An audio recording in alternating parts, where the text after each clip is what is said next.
Welcome to the Chris Spangle Show. My name is Chris Spangle. Thank you so much for joining me. And this is about the show. And I've had to do this several times over the last decade. This show is almost 12 years old, with episodes going back to the beginning of my radio career back in 2008, which patrons can hear for a handsome fee if you join our Patreon. But it is customary for a podcast in their first episode to be the about episode. So new listeners who are just finding the feed for the first time can get caught up and figure out what that show's about. And I wanted to do that because I think it's time to refresh a little bit, even our current audience, about where we're at as a show, where we're going, and what we're doing here on the Chris Spangle Show. I have been podcasting since 2007. I started at a news talk radio station. Just a little bit about my career. I'll be very brief about all this. I started at News Talk 1430 with my first mentor, Abdul Hakim Shabazz, learning the ropes of talk radio. And it was really there that I saw that the Republicans, I was the college Republican chair in 2004 during Bush's reelection, huge Republican, thought Democrats were all evil, all that typical stuff that a college Republican thinks. And then I got involved in politics as a sort of reporter at the news talk radio station. Radio news people are not as aggressive or rigorous as journalists, but that's neither here nor there. I got to go to all these different events, and I saw that the Republicans were just as dirty and as corrupt as the Democrats. And so I started to think that we needed a third party. I'd been a big Ross Perot fan back in the day. And I reached out to the Libertarian Party of Indiana and I said, hey, why aren't you guys functional? And they said, because we don't have an executive director. Now, I, at the time making $17,000 a year in 2008, was looking for a career change. And so for the low price of $22,000 a year, I was off to become the executive director of the Libertarian Party of Indiana for 4 years, which was just a tremendously great experience, helping people set up hundreds of campaigns, kept my podcasting career going there. I started We Are Libertarians as a college outreach podcast there with a couple of guys, Creighton Harrington and Chris Galt. And it became really like a weekly roundtable of friends hanging out and talking about politics. And that was the vibe for the podcast for a long time. And that is still going to be the vibe of the show. That will always be the core of the Chris Spangle Show and the We Are Libertarians podcast network. It is friends talking about current events, culture, politics, history, our families, our friendships, whatever that comes along through conversation. But my personal life, I was married in 2000 and something, 2011. It did not work out well, the first marriage, and I actually got divorced in the middle of an episode of We Are Libertarians in February of 2014. If you go back to the archives later in that month, you'll hear me, Gina, and our co-host Greg talking, and I go silent halfway through the episode. That's because my wife was packing up. And I went through a very difficult personal experience over the next 3 to 4 years, kind of my midlife crisis in my early 30s. The We Are Libertarians, I was raised on Howard Stern and South Park and in a very culturally secular, non-Christian environment.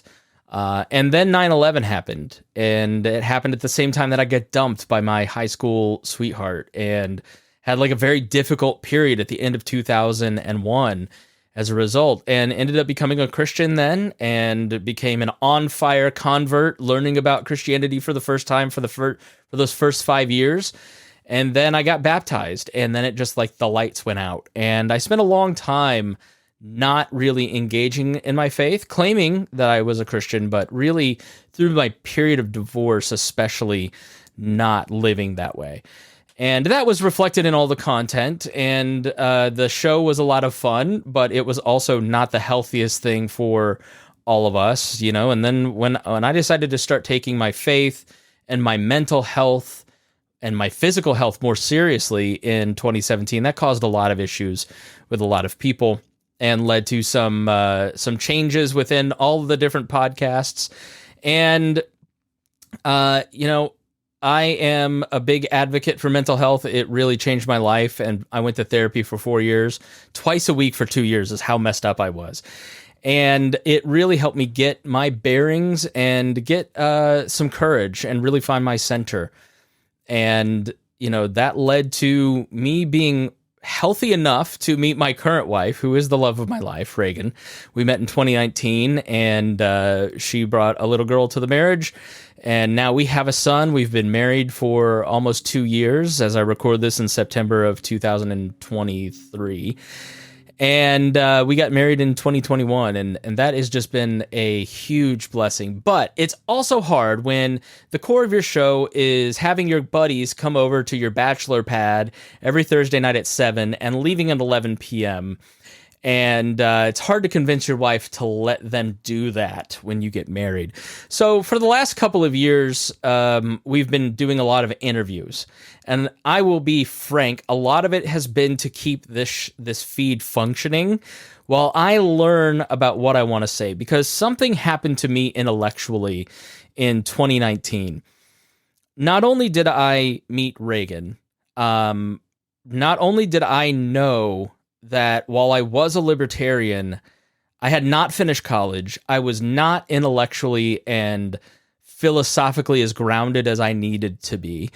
While I was informed and smart, I didn't necessarily have the classical educational training that a lot of other folks had. And I saw the gaps in the researching of my show as I started to do that. And I felt like I needed to really engage in reading a lot and go back to school. And I went back to school for a couple semesters. I will finish my degree at some point. It's financially very difficult for us right now and time-wise.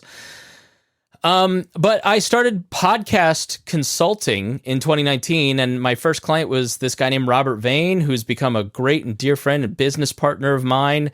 And we do the Leaders and Legends podcast, and it basically is Robert interviewing the elites of Indiana, people who are incredibly successful in sports, politics, government, nonprofits, business, you name it. And the thing that I saw consistently through those episodes was that they're massive readers.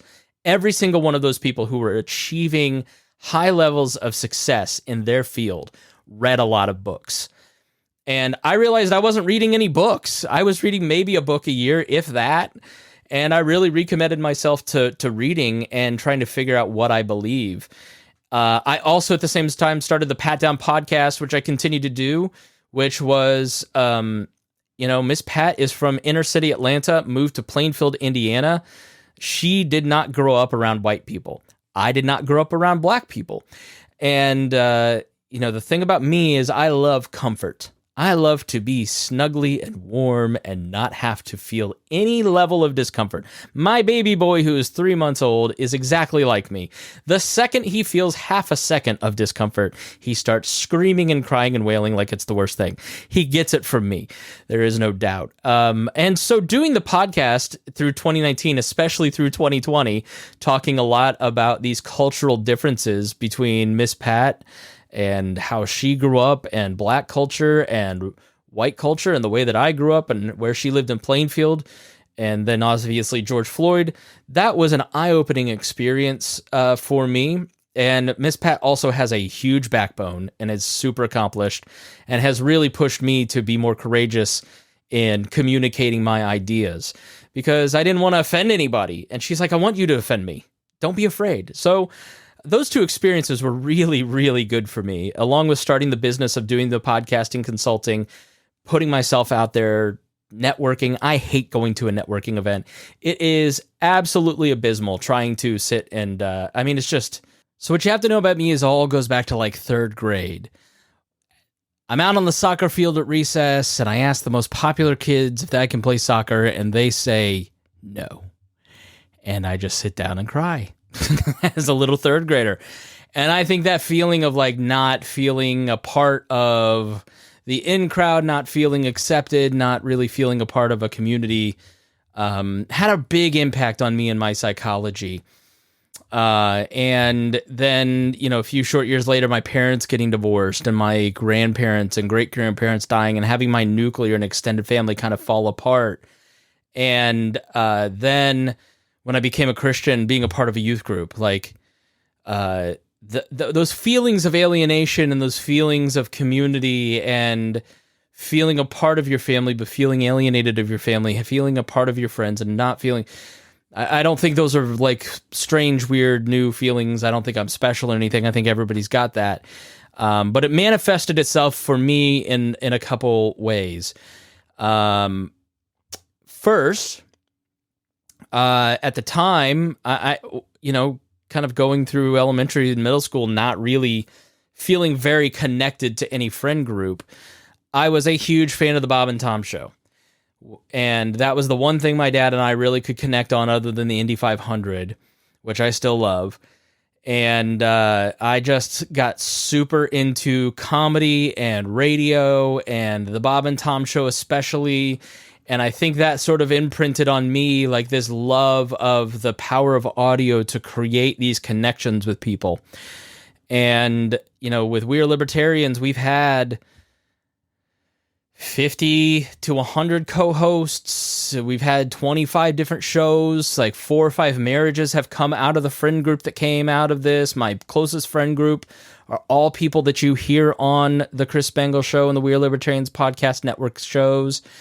It's a huge part of my life, the community that we've built here. Likewise, the Pat Down community and the Bob and Tom community. My day job is working for Bob and Tom. Yes, I got to do my dream job that I had been dreaming about since I was 8 years old. I got to actually go work for Bob and Tom, which is where I developed a lot of the skills that I use for all this. But it's that love of community that I think has really informed me, and really why I do a lot of what I do. I want to take an idea like libertarianism and gather people around it and have them feel a part of it. I want you to help you start a podcast, the podcasting of platforms, and feel a part of it. The Pat Down, feel a part of this community. I'm working on an Indiana history podcast. I'm working on a couple other things, and all of them are community related. That is a huge part of what I want you to get out of this show. I want you to connect with other people that listen to this show via the chat at chrisspangle.com or the Walnuts Facebook group that you can find in the show notes, and make some friends and be a part of the community, because I think that's really important. I have learned doing Bob and Tom, We Are Libertarians, the Pat Down, all these different shows, working with large audiences, is people feel really lonely. A lot of people feel really disconnected. A lot of people feel completely lost. And I think it's why I've rewritten the description of this show to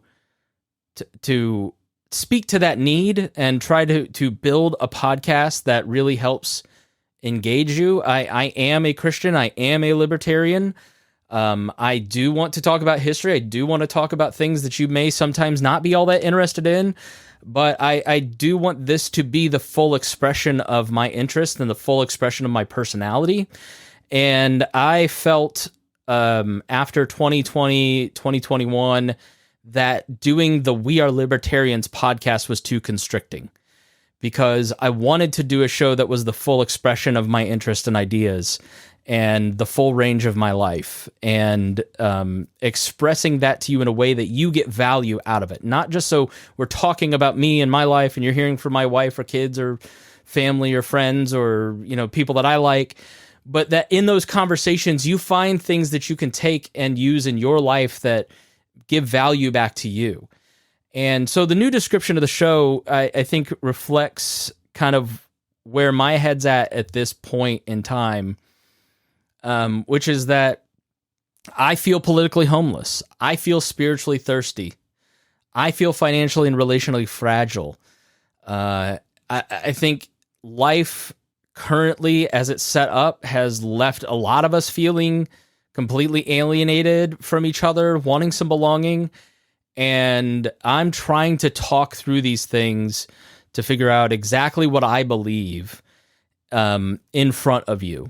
And I'm going to continue to, and will do more of interviewing people like writers who write books and historians and educators, people who are starting interesting businesses that are solving social problems and using free markets to solve those problems instead of government programs. I want to have more conversations with my wife about our family and the struggles that we're kind of thinking through and how we're raising young kids and how we're going to educate them. That's going to be something that I'm going to talk more about, and express it in a more personal way, because I'm talking to these people over the last year or two as I'm asking these questions, but I'm not being really open and honest with you about these are the questions that I'm asking. I'm just sort of letting the expert talk and asking them questions. And I don't think it's as interesting if you don't know why I'm asking these questions or talking to these people. So, and really, what am I trying to get at? I want like I said, the core of the show is not going to change. I have 3 different audiences that I've basically got to satisfy with a podcast that is over 12 years old. There's the people that like the personal aspects of it. They like to hear the window into the lives of me, the co-hosts, and the people that are connected to it. There's also the people that like the panel shows of friends sitting around the table talking, and there's people that like the interviews that are a little more like current event and politically focused. So there's several different kind of veins that I have to satisfy, and I'm not going to do things terribly different. I'm going to actually do a little more without killing myself within measure. I may not be totally consistent with these things, but we're going to do more direct current event shows with the panels. We're going to try to be in person as often as possible, guaranteed once a month, over at the Doolittle Studios, where we all get together and actually have a conversation. Me and my friends have a conversation in person. But I'd like to pick one night a week and just do the news of the week like we used to do. And I'm going to continue to doing interviews. And I also want to mix in conversations with my wife, because my wife is really smart. And we went to the Gospel Coalition this past weekend, and it was like a great needed thing for her and I to reconnect. And we had so many great conversations about culture and society and the way we're raising our kids and the problems that we may face and theology and all these different things. So she's very interesting. She's a teacher and great mom. And so I'd like to mix in some of that and mix in more conversations with some of my friends and be a little more open on some of these podcasts than maybe I have been. I will say that I used to be very open as a broadcaster, and I would tell you anything on this podcast feed to my detriment. And then when Greg left the show, that was a very difficult personal break that I have not really ever talked about. And I'm not going to go into detail because I respect him and his, and what happened there. Not everything that was on the show at the time was the case, but it was something that kind of made me pull back and kind of go a little more guarded. And I never really got out of that, and never really found my footing to kind of being more open. And I'm going to do some more of that. So what are the big questions that I'm really wrestling with right now that I want, in addition to kind of like giving you my perspective on the news, the perspective from the other co-hosts on the news, from left to right, but mostly libertarian, mostly centrist, center right, my Christian perspective, but there will be other perspectives that are not Christian, that are not part of my camp, that you'll hear on this show, because part of it is wrestling with each other as friends have different opinions and trying to model to you how we talk about current events. But the questions that I used to ask on this show was, how can I make society more libertarian? Really, how can I get you to join the Libertarian Party? And I'm going to be honest with you, I don't care about that at all. After COVID, it was such a deeply impactful shaping thing for me to see how so many libertarians went one way or the other.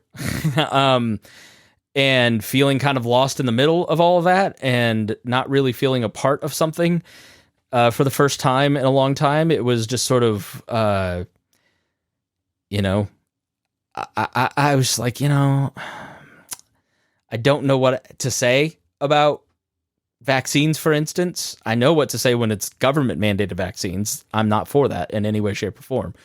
But like, I'm not going to, being anti-government is easy. Just don't do that, right? But when the news is so much more cultural, what perspective will you come at it with, right? And how can you talk in a way that really gets people to see your point of view without turning them off?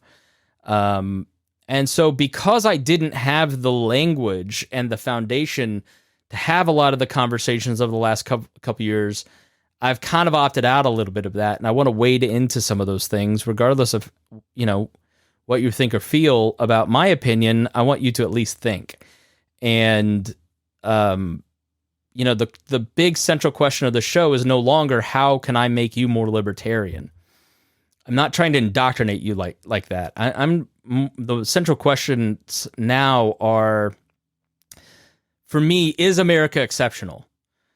Like, are our founding principles as a country worth keeping? Because I think we're at a pivotal moment in the history of the country where we can go one way or the other. We can choose the unknown as a country and maybe move to a more left-wing or right-wing ideology and form of government, or we can kind of re-explore those principles of the founding and pick the good parts like justice and liberty for all, and reject some of those other pieces of it, like white supremacy, for instance. What is worth keeping from the founding? That, I think, is the central political question for me. I think culturally, is Christianity a moral force for good? I think when I was a Christian and I converted 20 years ago, it was just accepted that being a Christian was good. You were a good person culturally, right? And it was starting to change, but apologetics, which is the study of convincing you how, like big questions like, does God exist? Why are there two stories in this book? And, did Jesus actually raise from the grave? That's like a classic apologetics, right? But like apologetics now is so different, because even if people believe in the resurrection, they may not necessarily believe that Christianity and its set of moral principles line up with their individual autonomy. And so therefore, even if they think the historical Christian message is the truth, they're not willing to bend their personal view of it to the moral framework of it. And I'm not talking just about sexual ethics. That is a part of it. I think that's the central crux of whether somebody chooses to accept or reject Christian morality. But I think the views of Christian ethics and morals are so much bigger than just that. It is at the core of what this show has been for so long, because it's the core of my identity. It's the Imago Dei. Every human being is created in the image of God, and therefore is due all dignity, all liberty, all respect. An immigrant, whether they're American or not, is deserving of life, liberty, and the pursuit of happiness, right? Which is, my view of the Imago Dei makes me wildly different from Republicans on immigration, but it makes me a lot closer to them on abortion, right? So, is Christianity a moral force for good? I think it is. I want to explore that question and learn the language. What's the history of our cultural and political history that kind of led? So we always hear Republicans talk about the Judeo-Christian founding of the country. Well, is that true? What values did we actually learn from Judeo-Christian values that informed the founding? Weren't these guys all slaveholders, right? So exploring some of those questions. I also want to explore the problem of loneliness. I think this is the biggest problem facing us. I think people who run around wailing about the loss of democracy and the rise of white supremacist organizations and, oh my gosh, I just think a lot of that is like a misdiagnosis. I've watched as libertarians have become radicalized over the last 15 years. It never has anything to do necessarily with the ideology. They do, a lot of them have a certain personal bent towards a more aggressive thought structure, But by and large, it's because they feel alienated. And I'm saying men, him a lot, right? Because I think men especially are facing a loneliness crisis. And I want to explore that, and not from a place of like men's rights and meninism and all that nonsense. But what does it mean to be a healthy masculine man in 2023? And that is wildly different than like maybe a radical feminist and what a meninist might say, right? I think those are two, maybe some extremes with good points on each side. And so let's pick that apart. And what are some ways that, as this audience, which is 80% male, start to thrive? We feel like we're in exile. We feel like we're alienated. We feel like we're struggling for all these things. So how can we lead?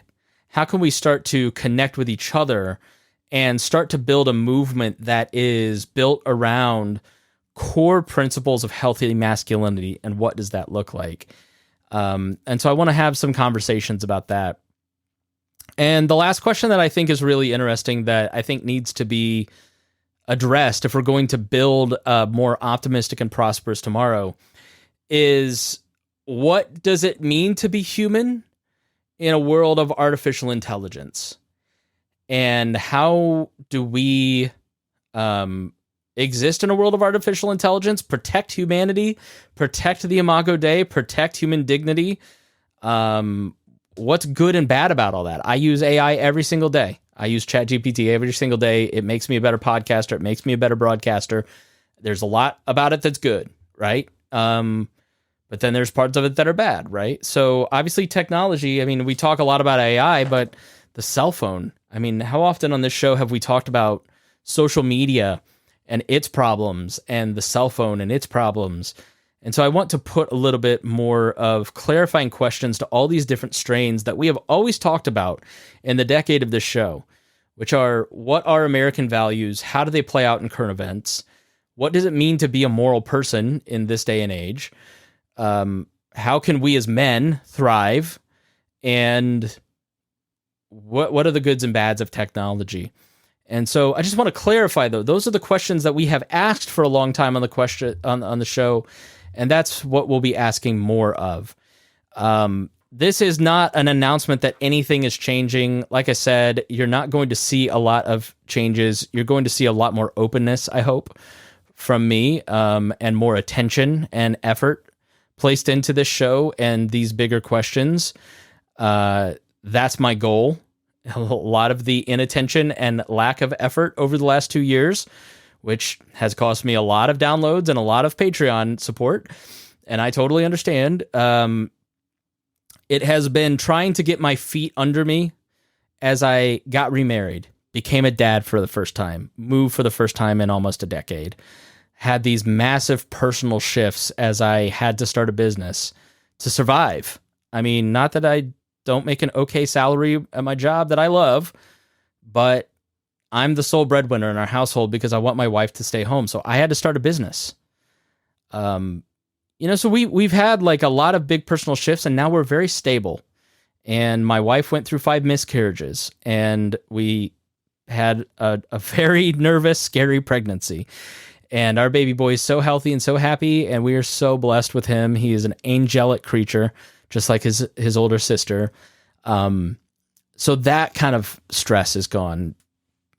Issues with other people in my daughter's life, those stressors are gone. So I'm able to focus a lot more on this kind of stuff. And I hope you'll be a part of the conversation and a part of the projects that I'm going to start. I'm toying with the idea of like a local, not a men's group, but a local book group maybe of some sort. So if you're here in Indiana or Central Indiana and you'd like to be a part of that, just send me an affirmative message somehow and say, hey, if you do this, I'd love to be on the list. And then, of the 5-10 people that I can support with that, then you'd be first in line. But that's kind of why it's been a little half behinded. It's just been difficult, but we're in a great place right now. And I'm able to kind of do what I love, which is this show, and ask these questions and have conversations with my friends on a regular basis, as opposed to kind of like batching interviews and just scheduling them once a week. Um, so yeah, I mean, I'm not going to say it's my retirement. This is my retirement episode as a libertarian podcaster, because I still believe that libertarianism is by and large the best way. But I just want to make a declarative statement here at the end of this episode about the future of the show and about where we've been and where we're going, that I just don't care how you vote. I really don't. I don't care if you vote libertarian or not. That's not my goal. It was for a long time and hasn't been for a long while, but I want to just name it and claim it and say all the best of luck to the libertarian movement. But as far as my audience goes, I can't ask my people to get involved in something that I think is right. So the thing about a podcast is like, you talk about an issue, you talk about the problems with an issue, you stir up agitation, and then you ask people to solve the problem. Right. And what I have been lacking for a couple of years is that, like, where do I drive you? Because it can't be to the Libertarian Party right now, because I can't ask you to go be abused and fight for something that I don't think has value for the kingdom, or value for your individual autonomy, right? So if you're a Christian, there's not much value there to be part of a political movement. And I think if you're a totally secular person, like, there's not much value there either, maybe some friendship. But what I want to drive you to do in asking these questions is to get involved in civil sector organizations. And so this is, again, tying together something that we've sort of grabbed at over the last 2 or 3 years. You know, there's 3 sectors of society. There's business, there's government, and there's the civil sector. And the civil sector is everything that is not mandated by force, aka the government. The core of the government is forcing you to do something. It is the monopolization of violence to get you to behave or do a certain action, behave a certain way or do a certain action. And then business, obviously, it involves capital. You need capital to make improvements. And you don't need a lot of money to go work at a food pantry. You don't need a lot of money or any force to be a good dad.